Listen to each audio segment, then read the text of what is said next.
It's very windy and cold.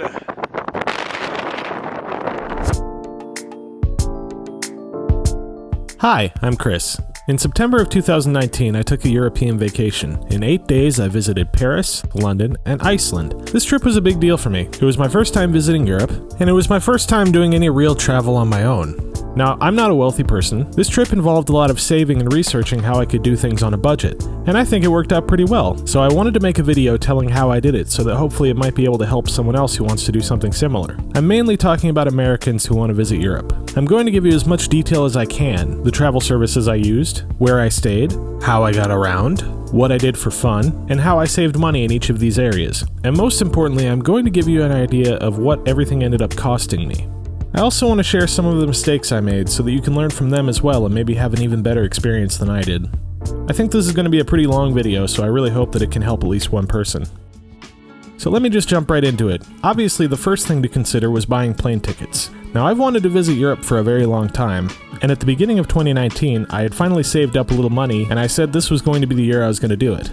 A friend of mine told me about Kiwi.com. For those of you that don't know, Kiwi is a travel site, but what makes it special for people like us is that they have something called the Nomad feature, which lets you visit multiple cities on the same trip as long as you can be flexible about what order you visit them in. You go to Kiwi.com, select Nomad, and enter all the airports around you.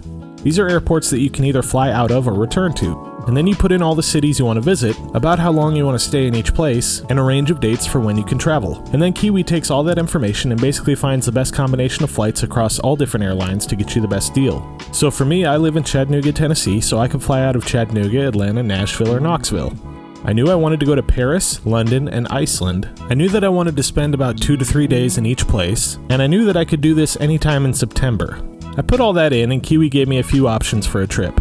The option that I originally chose had me flying from Atlanta to Boston, then from Boston to Paris, where I would spend 2 nights, then fly from Paris to London, spend 2 nights there, then fly to Reykjavik, Iceland, and spend 3 nights there, before flying back to Boston, and then back to Atlanta. This initial booking came to just under $700, which is really not a bad deal at all. But unfortunately, that's not where the story ends. See, the reason that Kiwi can give you such a good deal is instead of booking one airline for your whole trip, they're essentially gathering all the cheapest one-way tickets across all the different airlines. So this booking had me flying on 5 different airlines, and one of them was WOW Air. You might have heard of WOW Air. It was a budget airline based out of Iceland that was offering very cheap flights to and from Iceland at the time. I booked my trip on March 22nd. On March 28, WOW Air suddenly ended operations without warning. It was all over the news. Basically, they just said, "Hey guys, sorry, we're not an airline anymore."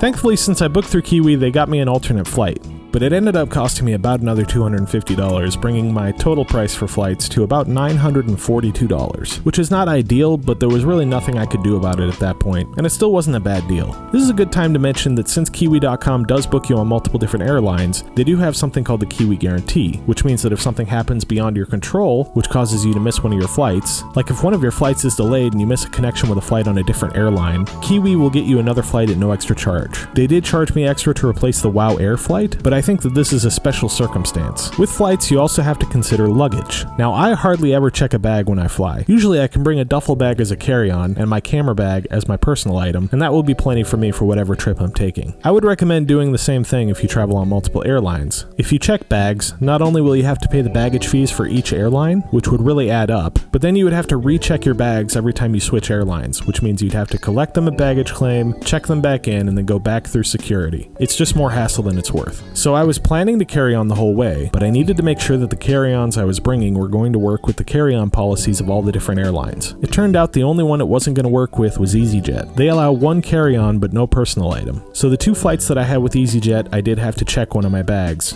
which cost me another $70. So that covers flights. Now let's talk about where I stayed. Like I said, I was doing this on a budget, so I wasn't going to be staying in hotels, and even Airbnb was going to be a bit out of my price range. So I opted to stay in hostels. I used hostelworld.com to book my hostels in all 3 locations. With Hostelworld, you can check prices, see pictures of the hostel, read reviews, and book your stay either through the website or through the Hostelworld app. So if you are planning to stay in hostels, Hostelworld is a very useful tool. I was aiming to spend about $30 to $40 per night, which I did. In Paris, I stayed at St. Christopher's Inn Canal for 2 nights, and that cost me $80. This place was alright. When I booked it, I did not realize that there were no kitchen facilities there, which was a bit of a hassle, because part of my plan to save money was to make my own food most of the time instead of going out to eat. But this place did have privacy curtains around the beds, which was a huge perk, especially if you're in a room with a bunch of rude people who turn the light on in the middle of the night when you're trying to sleep. In London, I stayed at a hostel called Wombats for 2 nights, which cost me $65. This was probably the nicest hostel I stayed at. It had a laundry room, a kitchen, a bunch of places to hang out and chill, and it was also within walking distance of the Tower Bridge, which was awesome. And in Iceland, I stayed at the Reykjavik City HI hostel for 3 nights, which cost me $92. This place was very nice and quiet. It had 2 kitchens and a laundry room. It was very pleasant. So lodging for the whole trip came to about $237, much less than you would pay if you were going to stay in hotels the whole time. Now let's talk about transportation. For Paris and London, my main means of transport was public transport, mostly riding on the train or metro or underground or whatever it's called where you are. This worked a little bit differently in each city, but it was pretty affordable in both. In Paris, I just bought individual tickets. I didn't buy a tourist pass or anything like that because I was only there for a couple of days. I think I ended up spending about $25 in tickets while I was there. Though it's worth mentioning that the train that I took from the airport when I first got to Paris got stopped because of a gas leak in one of the stations. So I split an Uber with another traveler, so I'll go ahead and throw another $30 onto the cost for that. Also in Paris, another way that I got around was on this hop-on hop-off tour bus thing that I did. I will talk more about that in just a minute. Now, in London, I was not as smart as I should have been. The first day that I was there, I got a day pass for public transport, which let me ride on trains and buses all that day. The second day, I got a refillable transit card called an Oyster card, which did pretty much the same thing as the day pass. And then when I left London, I also had to buy a train ticket to get to the airport because that trip wasn't covered on my Oyster card.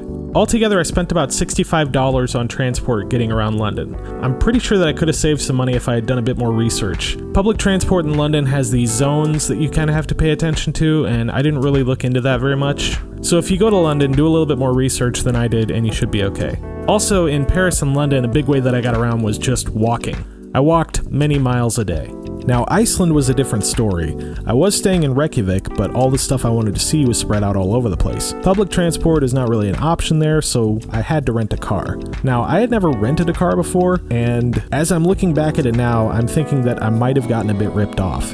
I rented this compact Kia from Enterprise and I used Expedia to reserve the rental. And when I did that, there was an option to add a collision damage plan for $44. So I paid that, and it said that I would have to pay an additional $148 when I picked up the car. Now I thought that $44 was my insurance coverage, but when I picked up the car, the guy told me that I did not have any insurance coverage yet.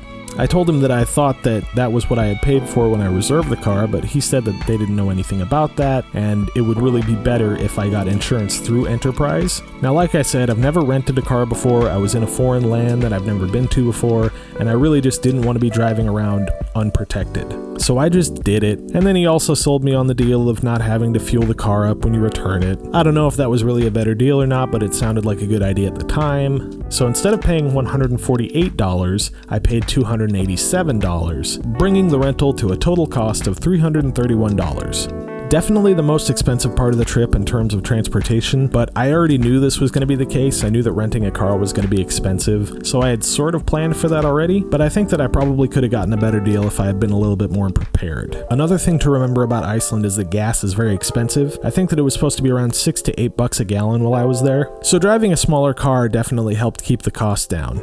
I only filled it up twice in the 3 days I was there for a total of about $73 in gas, which I would say is honestly not that bad because I was driving a lot. I'm talking hours of driving every day. Finally, let's get to the part of the vacation that actually matters the most, the experiences. What did I actually do when I was there? Now, I will tell you straight up, I did not spend a lot in this area. I was only in each place for a short time. I didn't see any shows. I didn't pay to go to any museums or art galleries. My main goal for this trip as far as activities was just to walk around and take pictures and appreciate the fact that I was there. What did I pay for? Well, in Paris, the one thing that I absolutely had to do was go to the top of the Eiffel Tower. I could not go to Paris and not do that. The ticket to ride the elevator to the top of the Eiffel Tower was $28.21, worth every penny.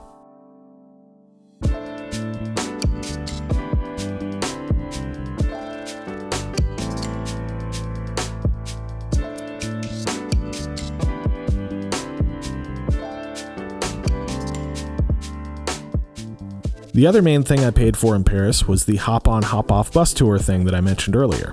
These are these open-top double-decker buses. They go in a route around the city, they stop at all the major tourist sites. You can hop on at the Eiffel Tower, ride it to the Louvre, hop off, look around for a while, and then the buses come every 15 minutes or so you can hop on the next one and continue riding around the city. When you get on the bus, they give you these little earbuds, and you can plug them into the bus and hear this audio tour of everything that you're driving through.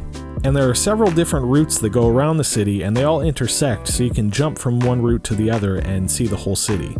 This was really fun. It was a great way to see a lot of the city in a short amount of time. I got a 2-day pass for $37.39, also definitely worth it. In London, I don't think I really paid for any experiences. I walked across the Tower Bridge, I walked up and down the Thames, I saw the London Eye, but I did not ride it. I saw Big Ben, but I did not ride it. I went to Buckingham Palace. I visited the Tate Modern Art Gallery, which was free, but I was really only there for the view from the observation deck on the 10th floor. In Iceland, again, most of what I did was free or close to it. The Kerdid Crater, I think I paid about $5 to get into. The parking at Thingvellir was about $6. Parking at Seljalandsfoss was about $6 as well. And then when I went to that plane crash thing, I did pay to ride the shuttle bus. You can just hike it for free, but the day I was there was freezing cold and windy, and I was soaking wet from the waterfalls I had just been to, so I paid $16 to take the bus. Food. As I mentioned before, I did not plan on eating out a lot on this trip. I'm vegan and I don't drink, so I think that my food priorities are a bit different from a lot of people who are traveling. I plan to just buy food at grocery stores and then make meals at the hostels that I could take with me on my excursions, but most of the time I just ended up snacking on apples and bananas and rice cakes and stuff like that. And I did go out to eat several times as well. I went to a couple of vegan places in Paris and a couple in London, but I don't think that I ever paid very much for a meal. I think on average I probably spent about $25 a day on food. So adding everything up, we come to an approximate total of about $2,075 for the whole trip. But remember, almost half of that was spent just on airfare. So once I paid that, I had another 6 months to save up for the rest of the trip, which certainly made things easier. Also, in preparation for this trip, I decided to sign up for a credit card.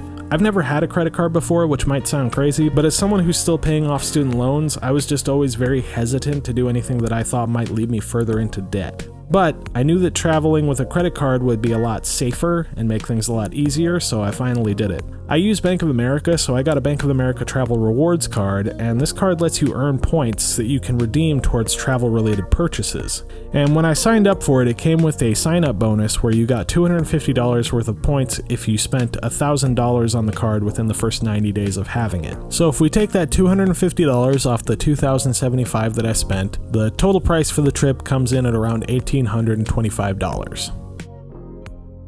So that is basically it. That is the cost breakdown of my trip. There's a lot of other stuff that I did on this trip that I didn't include in this video. I'm planning on making a couple other videos in the future, just kind of going over the experiences of the trip itself, but this was just me wanting to give the information of my experience of what I did and how much I spent, essentially.